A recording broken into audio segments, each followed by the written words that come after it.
नमस्कार, मेरा नाम है नीतीश शर्मा और आप देखना शुरू कर चुके हैं नो योर स्टेट सीरीज, जिसमें आज हम ओडिशा स्टेट के बारे में चर्चा करेंगे।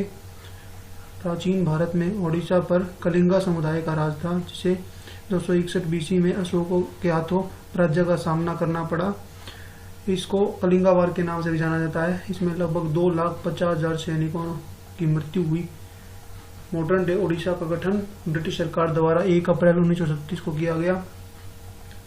पॉपुलेशन के आधार पर ओडिशा 11वां देश का राज्य है तथा एरिया के अनुसार 8वां और शेड्यूल्ड ट्राइब के आधार पर तीसरा सबसे बड़ा राज्य है ओडिशा। इकोनॉमी के आधार पर 16वां सबसे बड़ा राज्य है ओडिशा। ओडिशा अपनी बाउंड्री नॉर्थ में वेस्ट बंगाल तथा झारखंड के साथ, साउथ में आंध्र प्रदेश और वेस्ट में छत्तीसगढ़ के साथ बनाता है। कैपिटल यहाँ की भुवनेश्वर है। चीफ मिनिस्टर नवीन पटनायक हैं, जो कि बीजू जनता दल से इनका संबंध है। गवर्नर यहाँ के गणेशी लाल हैं। चीफ जस्टिस यहाँ के एस मुरलीधर हैं। 30 जिले हैं कुल उड़ीसा में, जिनमें पॉपुलेशन के आधार पर सबसे बड़ा जिला गंजिम तथा एरिया के अनुसार सबसे बड़ा जिला मयूरभंज है। लेजिस्लेचर यहाँ का यूनिकैमरल है। लेजिस्लेटिव असेंबली की यहाँ पे 147 सीटें हैं। लोकसभा की यहाँ पे 21 तथा राज्यसभा की यहाँ पे 10 सीटें हैं। ऑफिशियल लैंग्वेज ओडिशा की ओडिया है। ह्यूमन डेवलपमेंट इंडेक्स में यहाँ का 32वां स्थान है। Literacy rate 73.45%। ओडिसी डांस यहाँ का प्रमुख फोक डांस है, जो कि भारत का सबसे पुराना सर्वाइविंग डांस है। यह महिलाओं के द्वारा परफॉर्म किया जाता है। भगवान विष्णु को समर्पित यह नृत्य है। छाहू, जिसे भारत के विभिन्न राज्यों में विभिन्न नामों से जाना जाता है।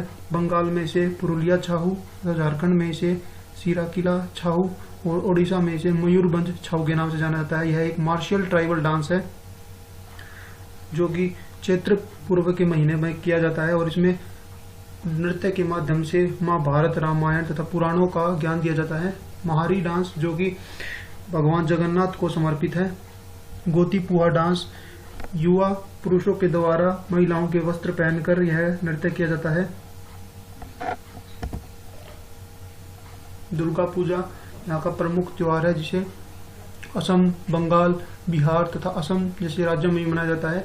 रथ यात्रा, जो कि पुरी में निकाली जाती है, इसमें भगवान जगन्नाथ, बालाभद्रा और सुभद्रा की मूर्तियों को रथ पर बैठाकर जगन्नाथ टेम्पल से गुंडीचा टेम्पल तक ले जाया जाता है और 9 दिनों के बाद मूर्तियों को वापस लाया जाता है। बलि यात्रा, जो कि एक समुद्री यात्रियों के द्वारा बलि तक की यात्रा को समर्पित एक त्योहार है। नुआखाई, जो कि धान की फसल की कटाई के समय मनाया जाता है। गणेश चतुर्थी से अगले दिन यह त्योहार मनाया जाता है। नवल कवेरा, जो कि 1575 में यदुवंशी राजाओं के द्वारा मनाया जाने वाला त्योहार है, जो कि भगवान जगन्नाथ की पुनर्जन्म को समर्पित है। इस दिन पुरानी मूर्तियों को दफनाया जाता है और नई मूर्तियों को समर्पित किया जाता है।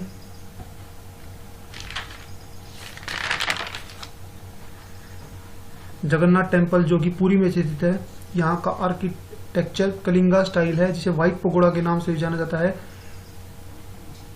इंद्रद्युम्न के द्वारा इसे 1161 में बनवाया गया था। यह 4 धामों में से एक धाम है। सन टेम्पल, जिसे ब्लैक पगोड़ा के नाम से भी जाना जाता है, जो कि कोणार्क में स्थित एक टेम्पल है। कलिंगा यहाँ का आर्किटेक्चर स्टाइल है, जो कि एक सन टेम्पल, जो कि एक रथ के आकार का है। इसे नरसिम्हा देवा द्वारा 1250 में बनवाया गया था, जो कि भगवान सूर्य को समर्पित है। इसे 1984 में वर्ल्ड हेरिटेज साइट का दर्जा दिया गया यूनेस्को के द्वारा। और 10 रुपए के बैक साइड में इसी का फोटो होता है। परशुराम टेम्पल, जो कि कलिंगा आर्किटेक्चर से प्रेरित है, भगवान शिव को समर्पित यह टेम्पल है। इसे 7वीं शताब्दी में शेल 2 भावों के द्वारा बनवाया गया था। राजा रानी टेम्पल, जो कि 11वीं शताब्दी में बनवाया गया था। कलिंगा स्टाइल यहाँ का आर्किटेक्चर है, जो कि एक हिंदू धर्म को समर्पित एक टेम्पल है, जिसे सोमावंशी के द्वारा बनवाया गया था। लिंगा राजा टेम्पल है यहाँ पर, जो कि भगवान शिव को समर्पित है। आर्किटेक्चर स्टाइल कलिंगा है। 11वीं शताब्दी में जजती केसरी के द्वारा यह बनवाया गया था। शिमली फॉल नेशनल पार्क है यहाँ पर, जिसमें अपने वाटरफॉल्स के लिए काफ़ी फेमस है। जोरंडी वाटरफॉल है यहाँ पर, जो कि भारत का 19वां सबसे ऊंचा वाटरफॉल है, जो कि लगभग 490 फुट ऊंचा है। बेरा पानी वाटरफॉल भी सिमलीपाल नेशनल पार्क में पाया जाता है, जिसकी हाइट लगभग 1309 फुट है, जो कि भारत का दूसरा सबसे ऊंचा वाटरफॉल है। नंदनकानन बायोलॉजिकल पार्क, जो कि पहला जू है जिसे इंडिया ज्वाइन किया था वर्ल्ड एसोसिएशन ऑफ जू and aquarium. Bhitarkanika national park, जिसे 1998 में नेशनल पार्क का दर्जा दिया गया, यहाँ पर साल्ट वाटर क्रोकोडाइल तथा इंडियन पाइथन पाए जाते हैं।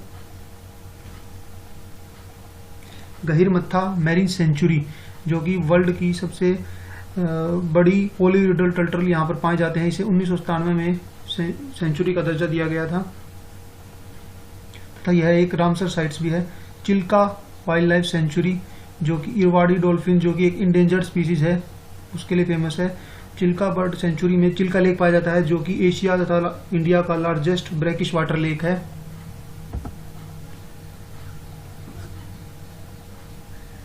नदियों के आधार पर यहाँ पर महानदी नदी वीवर पाई जाती है, जो कि सोरो ऑफ ओडिशा के नाम से भी जानी जाती है। यह छत्तीसगढ़ की सिवाहा पहाड़ियों से निकलती है और 858 किलोमीटर लंबी यह नदी है।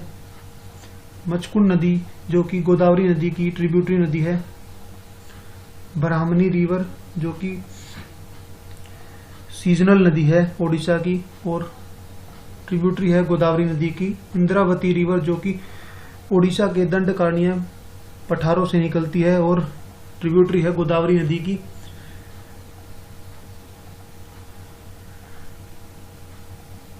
ओडिशा के 2 बीचों को ब्लू फ्लैग सर्टिफिकेट दिया गया है फाउंडेशन फॉर एनवायरमेंटल एजुकेशन के द्वारा। गोल्डन बीच, जिसे 2020 में यह खिताब दिया गया था।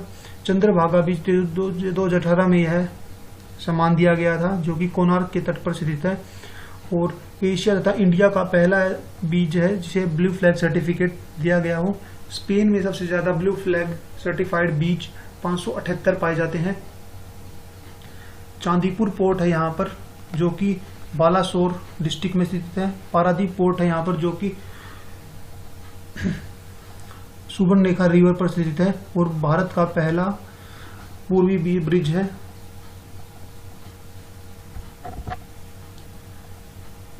राउरकेला स्टील प्लांट है यहाँ पर, जो कि 1952 में ऑपरेटेड हुआ और जिसे सेल द्वारा, स्टील अथॉरिटी ऑफ इंडिया के द्वारा प्रयोग में लाया जाता है, जो कि सेकंड 5 ईयर प्लान 1956-1961 के अंतर्गत बनाया गया था। ईब थर्मल पावर प्लांट है, जो कि 1740 मेगावाट इसकी कैपेसिटी है। इस थर्मल पावर प्लांट के लिए कोयला ईब वैली कोलफील्ड से तथा वाटर हीराकुंड डैम से लाया जाता है। तेलचर पावर प्लांट है यहाँ पर, जिसकी उत्पादन क्षमता लगभग 460 मेगावाट है। यहाँ के लिए कोल महानदी कोलफील्ड तथा वाटर ब्राह्मणी रिवर से लाया जाता है। बीजू पटनायक इंटरनेशनल एयरपोर्ट ओडिशा का प्रमुख एयरपोर्ट है। बीजू पटनायक, जो कि एक फ्रीडम फाइटर थे और पूर्व चीफ मिनिस्टर थे ओडिशा के। जियोपोर एयरपोर्ट है यहाँ पर। झारसुगुड़ा एयरपोर्ट है यहाँ पर, जिसे वीर सुरेंद्र साई एयरपोर्ट के नाम से जाना जाता है। वीर सुरेंद्र साई एक फ्रीडम फाइटर थे ओडिशा के। राउरकेला एयरपोर्ट, जो कि एक डोमेस्टिक एयरपोर्ट है। बारबती स्टेडियम है यहाँ पे, जो कि एक क्रिकेट स्टेडियम है, जिसे लगभग 1958 में गठित किया गया था और 48,000 दर्शकों की कैपेसिटी वाला यह है। संतोष ट्रॉफी नेशनल फुटबॉल टूर्नामेंट का आयोजन यहाँ पे किया गया था। कलिंगा स्टेडियम, जो कि टेनिस स्टेडियम है, मल्टीपर्पज इंटरनेशनल स्टेडियम है यहाँ पर, भुवनेश्वर में यह स्थित है। अब्दुल कलाम आइलैंड, जिसे व्हीलर आइलैंड के नाम से भी जाना जाता है, यह इंटीग्रेटेड टेस्ट रेंज है मिसाइल के लिए और इसका नाम लेफ्टिनेंट हुज व्हीलर के नाम पे रखा गया। 1993 में इसे डीआरडीओ को अलोकेट किया गया और यहाँ पर आकाश, अग्नि, अस्त्र, ब्रह्मोस और पृथ्वी मिसाइलों का प्रशिक्षण किया गया जा चुका है। कलिंगा प्राइज, जो कि एक साइंस एंड टेक्नोलॉजी में दिया जाने वाला 1952 से इसे यूनेस्को के द्वारा प्रदान किया जा रहा है। पहला आदमी जिसे यह पुरस्कार दिया गया था लुइस डी ब्रोली। ओडिशा की कुछ डिस्ट्रिक्ट्स को निकनेम दिया गया है, जैसे भुवनेश्वर को द टेम्पल सिटी के नाम तथा स्पोर्ट्स कैपिटल ऑफ इंडिया के नाम से भी जाना जाता है, क्योंकि भुवनेश्वर में कलिंगा तथा बारबती स्टेडियम है। Puri is also known as holy capital. Holy capital बोला जाता है क्योंकि जगन्नाथ टेम्पल, जो कि ओडिशा का एक प्रमुख टेम्पल है, वो यहीं पर स्थित है। Rourkela industrial capital of Odisha के नाम से भी जाना जाता है, क्योंकि यहाँ पर स्टील प्लांट स्थित है। कटक को गेटवे ऑफ ईस्ट इंडिया तथा सिल्वर सिटी के नाम से जाना जाता है। फेमस पर्सनैलिटी यहाँ से नेताजी सुभाष चंद्र बोस, जिनका जन्म 23 जनवरी 1987 को कटक में हुआ था। 1942 में इन्हें नेताजी की उपाधि दी गई थी इंडियन सोल्जर्स के द्वारा, जो कि जर्मनी में थे। इनका स्लोगन था, तुम मुझे खून दो मैं तुम्हें आज़ादी दूंगा। इसके अलावा प्रधानमंत्री महात्मा गांधी को फादर ऑफ नेशन कहने वाले यह प्रथम मनुष्य थे। इसके अलावा इंडियन सिविल सर्विसेज में इनका सिलेक्शन हुआ था, फिर बाद में इन्होंने रिजाइन कर दिया। 1923 में यह इंडियन यूथ कांग्रेस के प्रेसिडेंट बने तथा 1938 में यह इंडियन नेशनल कांग्रेस के प्रेसिडेंट बने। 1921 में इन्होंने चित्तरंजन दास के न्यूज़पेपर फॉरवर्ड ब्लॉक में एज एडिटर काम किया।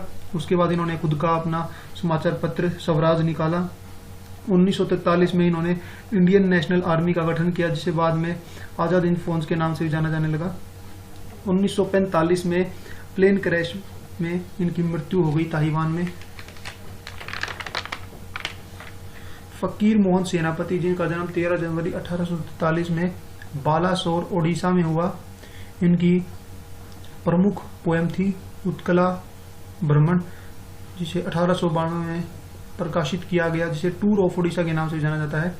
इन्हें फकीर मोहन सेनापति को फादर ऑफ ओडिशा लिटरेचर के नाम से भी जाना जाता है। नंदिता दास, जो कि एक इंडियन डायरेक्टर तथा एक्टर हैं, जिन्हें उनकी फिल्म फिराक, जो कि गुजरात दंगों पर थी, उन्हें, तथा मांटो, जो कि एक सद्दात हुसैन मांटो, जो कि एक इंडो पाकिस्तान राइटर थे, उन पर आधारित यह फिल्म थी।